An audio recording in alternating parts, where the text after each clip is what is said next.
Dios está en la vida. La palabra y el concepto distorsionan la realidad. Si de un animal que nunca has visto te enseñan solo la cola, no podrás saber cómo es el animal. No conoces su conjunto y por lo tanto ni siquiera sabrás el sentido de realidad que encierra la palabra cola, porque separada de su conjunto pierde la realidad global que le da sentido. La palabra Navidad crea en nosotros una serie de emociones y sentimientos que nada tienen que ver con la realidad. En la naturaleza no existe la Navidad. La Navidad está programada en la mente cristiana como el Ramadán en los árabes y la Pascua en los judíos. Todo es ilusión de una palabra que crea unos conceptos y unas emociones. De igual manera, en la práctica, la religión no existe, puesto que en realidad no la constituyen más que un conjunto de palabras y conceptos. ¿Qué tiene que ver la palabra Dios con la realidad? Nos hemos olvidado de la realidad, con la sustancia que la palabra trata de indicar, y nos hemos quedado con la palabra. Lo que importa no es la palabra, ni el concepto, ni los símbolos. Todos los símbolos son imprecisos y lo importante es que ellos solo nos sirvan para ponernos en contacto con la realidad que esconden. Hay que ser conscientes de que Dios no se deja aprender por conceptos ni encerrar en palabras. Dios no se deja encerrar. En la universidad te enseñan teorías, fórmulas y técnicas, y la teología debiera de servir para ser ignorantes que cuestionen todo antes de adoptarlo. En la universidad te enseñan y en la facultad de teología deberían solo despertarse atacando tus errores y tus fórmulas.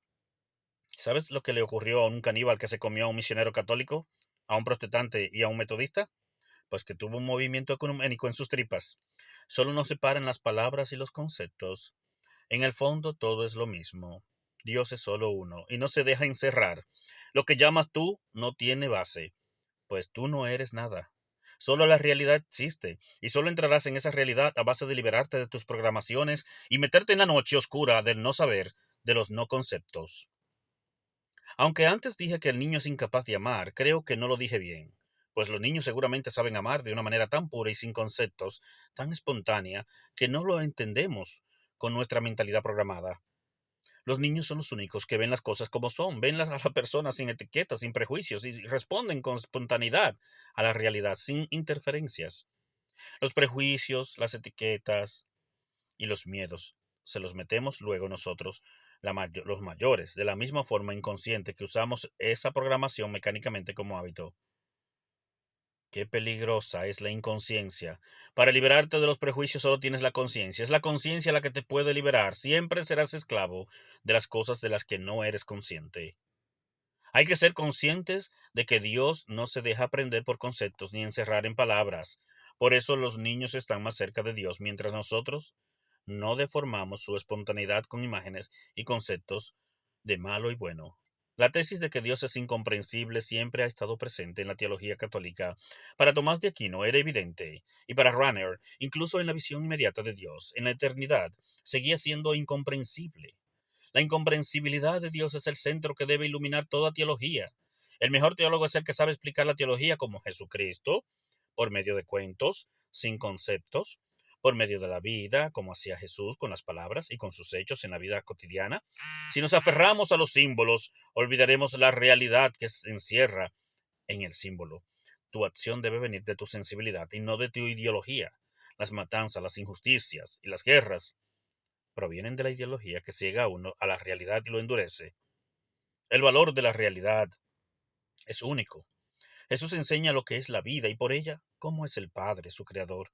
¿Qué colegios conocemos nosotros que usen como texto al hombre, la comunicación, el respeto y cómo es la vida y cómo se debe respetar a los hijos y prepararlos para que sean felices? Comenzamos con unos medios para llegar a un fin, pero enseguida olvidamos el fin para quedarnos enredados en los medios. Al final hacemos un fin de los medios. Absolutizamos el medio. La espiritualidad como la flor ha de demostrar simbólicamente la realidad, cuidando que no nos quedemos en los símbolos y matemos al Mesías. El símbolo no es lo sagrado, como no es sagrada la flor. Lo sagrado es la realidad que descubre. Es el perro el que mueve la cola. No podemos quedarnos fijados en la cola creyendo que es esta la que se mueve, la que mueve al perro. Dios no se encuentra en el templo, sino en la vida. La oración se hace para que tengas cada vez más conciencia de ti. La religión puede ser de gran ayuda mientras no la hagas más importante que Jesucristo. Al leer mi poesía de Dios, no te dejes llevar por la idolatría, dijo Tagore. Por esa idolatría la gente sigue crucificando al Mesías. Dios es el misterio. Cuando el hombre se hace religioso es capaz de cometer las mayores crueldades por defender un concepto de verdad creyendo que cumple la voluntad de Dios. El comunista adoctrinado se molesta mucho cuando le critican el comunismo. Los religiosos adoctrinados también se molestan cuando se critica la religión. Ellos se creen no solo los poseedores de la verdad, sino los vengadores y justicieros de quien no la cumple. Se sienten los guardianes de Dios, sus abogados. Y en nombre de esa fanática creencia hay que reconocer las enormes crueldades que se reproducen aún en los conventos. Se hace de forma inconsciente creyendo que es un servicio a Dios. Es preciso que despertemos a esta realidad de que la religión no existe y puede ser muy dañina si en ella no está la realidad, o sea, la vida, porque solo la vida y la realidad nos muestran la verdad. También Pablo fue cruel inconscientemente por fanatismo, creyendo que hacía un servicio a Dios. Era su programación la que lo guiaba, y ponía todo su entusiasmo y su fuerza en ello. Pero él fue golpeado y despertado por la realidad que lo tiró del caballo y le dio la luz. Es la realidad la que nos tiene que despertar. Si hay tanta crueldad en el mundo es porque nos falta sensibilidad para despertar a la verdad, caernos del caballo del poder y la violencia para dar cara contra el suelo de la realidad y despertarnos a la luz de la verdad. No renuncies a nada, pero no te apegues a nada. Eso es muy comprometido. Si nos cuesta tanto caernos del caballo es porque la religión se ha identificado con el poder, endureciéndose, embruteciéndose, en vez de sensibilizarse con la verdad. La religión no quiere ver la realidad del tercer mundo, porque si la viese, tendría que cambiar y soltar su poder. Cuidar a los pobres no es hacer un programa de ayuda desde el poder, sin sensibilizarse con la injusticia que provoca su pobreza. No se puede hacer un programa de amabilidad y ayuda sin bajar hasta ellos y vivir su vida como hizo Jesús. Desde arriba no puedes ver a los pobres como son. La amabilidad no es sonrisas ni buenas palabras mientras das una limosna. La amabilidad es hacer lo que más conviene a la otra persona según lo que necesita en ese momento. El místico es amable, pero no deja de ser enérgico y duro cuando hace falta, y sabe responder, precisamente porque es libre de prejuicios, de miedos, de poderes y de honores, y por ello es capaz en todo momento de ser fiel a la verdad. Por eso no se amarga nunca ni se altera. Tu acción debe venir de tu sensibilidad y no de tu ideología. Las matanzas, las injusticias y las guerras provienen de la ideología, que ciega a uno a la realidad y lo endurece. La teoría puede servir en algún momento, pero siempre que no desborde u oculte la realidad misma. Jesús era místico, hombre de vida, y por ello obraba sensibilizado con la vida. Por ello, Jesús para la gente programada resulta inconsciente, imprevisto, inapresible y asusta. Prefieren hacerse una ideología que se pueda programar y utilizar, algo que no escape de toda categoría y todo esquema. Jesús predicaba con la vida y eso es muy comprometido. La conciencia social no existe. Él no deja ver las cosas a los pobres y querer mirarlas nosotros por ellos es ser adoctrinados. Es manipularlos y no respetar su derecho a la liberación por sí mismo. Cuidado de no quitarle su espontaneidad, su alegría y su cultura primitiva con la idea programada de liberarlos. El trabajo social que no brote de la sensibilidad y el respeto es peligroso. Con el nombre de salvación también existen la utilización, la persecución, la explotación y la crueldad. Yo he conocido pobres, muy pobres, que se sentían felices, a pesar de que no comían más que una vez al día. Ellos estaban a un nivel espiritual mucho más alto que el mío. Sencillez, alegría y vivir libres de preocupaciones futuras es algo que tiene un sentido mucho más real en los pobres que nosotros, los programados. Ellos están libres de conceptos. Jesucristo se sensibilizó a la vida y no a la religión. ¿Cómo puedes amar lo que no has vivido y ni siquiera has visto con ojos despiertos? Tu vocación es ser Cristo, no cristiano. Ser sensible y abierto a las personas y a la vida. Ser libre, directo, inconsciente inconsistente, imprevisible, como Él lo fue. Lo que hace falta es estar despierto a la vida. Opción por la verdad. ¿Tomó Jesús opción de clase? No se te va a hacer fácil responder a esta pregunta, ni saber dónde está el pobre. Jesús tomó opción por la verdad. La pobreza no es estado de felicidad, sino de injusticia. Hay pobres que necesitan que se sea duro con ellos para que despierten. Hay que tratar a cada persona según lo que ella necesita. Sensibilízate con la injusticia siendo tú justo, y así comenzarás a comprender la injusticia. El místico es el revolucionario por excelencia. Él no hace nada, porque todo se hace por medio de él. Se deja llevar de una fuerza que ni siquiera puede resistir la fuerza de la verdad. Ha habido místicos violentos, pero allí no se metía su ego. Cada uno sabrá lo que debe hacer si está despierto y abierto y sensibilizado a la verdad como Jesús. No hace falta saber dónde vino el mal, de dónde, sino saber el porqué del mal que tienes ahora, de dónde procede. Una vez que yo esté sensibilizado con las cosas, con las personas y conmigo mismo, no hará falta que me digan lo que es bueno y lo que es malo, porque me será imposible cerrar los ojos a la realidad y por ello no podría optar por el mal. Yo entonces no podré aprobar lo que haces tú si es un mal objetivo, pero tampoco podré obligarte a hacer lo contrario, ni dirigirte o reformarte. Trataré de ayudarte a que ese mal no exista y esperar a que despiertes. Gandhi decía, el que quiera venir a luchar conmigo para liberar a la patria tendrá antes que purificarse, pues de lo contrario acabaríamos liberándonos de una opresión para caer en otra peor. Hay que lanzarse a la batalla sin ningún rastro de odio, para que esa batalla sirva para algo. Liberarte del odio es lo mismo que liberarte de tu miedo, pues el miedo es lo que reproduce el odio. Y si el miedo es por ti mismo, es que te estás odiando, y si anida el odio en ti, odiarás a todo el mundo. Para ser místico no necesito estar en un monasterio. No se puede ser muy bien pobre e ignorante de teorías y de leyes y ser místico. Lo que hace falta es estar despierto a la vida. Lo importante es liberarte tú mismo, y eso lo puede hacer tanto un seglar como un monje.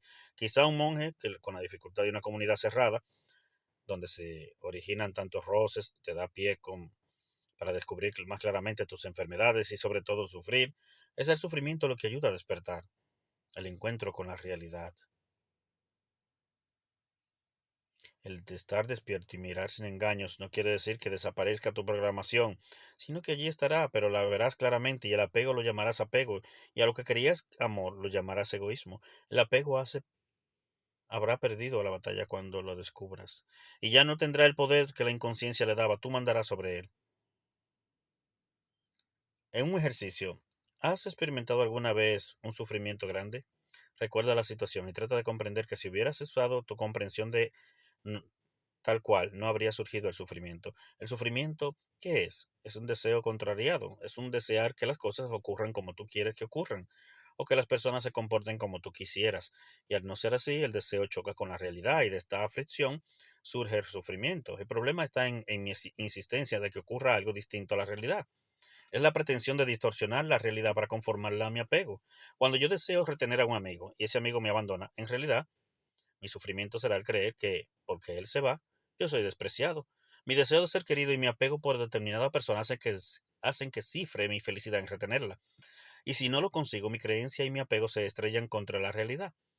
Y esto es el origen del sufrimiento. Lo cierto es que todo es un engaño de la mente. Tú no eres mi felicidad. Es mi ilusión la que me hace creer que si te tuviera a mis pies, yo sería feliz. Lo cierto es que no necesitas de nadie para ser feliz. Y que el amor no es eso. El amor diría, deseo disfrutar libremente de ti sin miedo a perderte. Sé que puedo gozar de tu amistad si la tomo tal cual es. El amor se produce en mí y en ti de una forma distinta, y yo no puedo exigir que sientas lo mismo que yo siento. Tú no puedes exigir a nadie que te quiera, pero en cuanto no seas exigente y suelte los apegos, podrás reconocer cuántas personas te quieren así como eres, sin exigirte nada, y comenzarás a saber lo que es el amor. La realidad es aquella que traspasa todo concepto. Observar cuando sufres y ver todo lo que se representa en la pantalla de tu conciencia para reconocer lo que la realidad te dice, fuera de todo concepto y separado de tu sufrimiento, poco a poco, abrir tu conciencia a las cosas que hasta ahora vivías como hábitos y por ello te pasaban inadvertidas. Saber lo que hay detrás de todo concepto y de todo sufrimiento. Esta es la liberación de la mística. No renuncies a nada, pero no te apegues a nada. Disfruta de todo lo que te depara en la vida y las personas, pero no retengas a nada ni a nadie. Dejar que pasen es disfrutar de todas y renovar a cada instante la felicidad. Dios no muere el día que dejamos de creer en un ideal personal, pero nosotros morimos el día que nuestras vidas no están iluminadas por una actitud de admiración de la realidad más allá de la razón, con un respaldo constante renovado cada día. Si no tenemos esto, moriremos. ¿Qué decir del concepto Dios? Los cristianos hemos de apiarnos de los conceptos de Dios, como los ateos que en eso nos llevan ventaja. Conceptos todos podemos tenerlos, con tal de que no lo confundamos con la realidad. El concepto de Dios no deja de ser un concepto de una realidad inefable, y si tienes ese concepto, por lo menos, que sea un concepto de un Dios bueno, generoso, magnánimo y lleno del verdadero amor. Pero por favor, que no sea un concepto tan raquítico que lo convierta en un Dios justiciero, poderoso y vengador. Hagamos por lo menos un Dios más grande y generoso que nosotros. El pintor Perruccini se está muriendo y dijo a su mujer: déjame en paz, mujer, que quiero saber. Tengo la curiosidad de saber qué ocurre si me muero sin confesar. Yo he sido de profesión pintor y Dios tiene como profesión perdonar, y espero que Él sea tan bueno en su profesión como he sido yo en la mía. Ha habido en Oriente muchas personas que han sido iluminadas sin necesidad de tener un concepto de Dios, ni siquiera hablar de Él. El reino de Dios está dentro de ti, no lo busques ni le pongas etiquetas fuera de ti, ni siquiera porque porque harás un ídolo. El padre Ranner, al hablar de los sacramentos, dice: no es la invasión de una fuerza divina exterior a ti, más bien es la acción por medio de la cual el cristiano te da más fuerza a la que ya existía allí. El mundo es el cuerpo de Cristo, el cuerpo es el sacramento, es una fuerza que da más eficacia a lo que ya existía, a lo que ya tenía. Esta es la forma en que lo expresa Ranner. Ranner es tan radical como lo es Hans Kohn, y sería también condenado si fuese tan fácil entenderlo como lo es Hans Kohn. Como ejemplo de lo dicho antes, pensemos en el beso. El beso se considera como el sacramento del amor. Se puede dar el amor sin beso, pero el amor sin amor no es nada. Pero el beso puede dar más significado a un amor que ya tenías. Cuidado, pues con el concepto que tienen de Dios, no se queden en el concepto, hay que ir más allá, a la esencia. Cuando el padre ayuda a su hijo pequeño, todo el mundo sonríe. Cuando el padre ayuda a su hijo mayor, todo el mundo llora. No se puede crear una dependencia ni aún de Dios. Dios quiere que te liberes de esos conceptos para ayudarte a confiar en ti mismo, para liberarte. Recuerda aquello que se dijo: vete a atar a tu camello. Has olvidado encontrar quién eres tú, y en vez de buscar los obstáculos que te lo impiden, clamas a Dios para que te solucione el problema. Busca la felicidad sin darte cuenta de que es una cosa que ya tienes, y no reparas más que en los obstáculos sin molestarte en descubrir lo que hay detrás. Toda la creación es cuerpo de Cristo, y tú crees que solo está en la Eucaristía. La Eucaristía señala esa creación. El cuerpo de Cristo está por todas partes, y tú solo reparas en un símbolo que te está apuntando lo esencial, que es la vida que en la Eucaristía se está anunciando. ¿Sabes que el amor incondicional es el que te ama así como eres? Hagas lo que hagas, pues así es como Dios nos ama, y ese es el sacramento de la penitencia, que celebra ese amor incondicional. El bautismo es celebrar que el niño viene a Dios, es de Dios, y vamos a celebrar esto con el agua bautismal. El amor incondicional es el que te ama así como eres. Hagas lo que hagas. Recuerda que en el todo lo que hagas, el cuerpo de Cristo no es solo dentro de una iglesia. Ese es el resumen, la síntesis de todo lo que ya hiciste en el día. No puedes maldecir en tu casa e ir a comulgar a la iglesia. Esto es solamente una hipocresía. Debes hacer el esfuerzo de mantenerte fiel y santo en todos los parámetros de tu existencia, de la vida. Cuando vayas a la Eucaristía, recibir el consuelo de que lo has hecho bien. Feliz día, suscríbete a mi canal Diamante Literario y recuerda compartir estas hermosas reflexiones con todos en tus redes sociales. No olvides invitar a los demás a suscribirte, por favor. Gracias.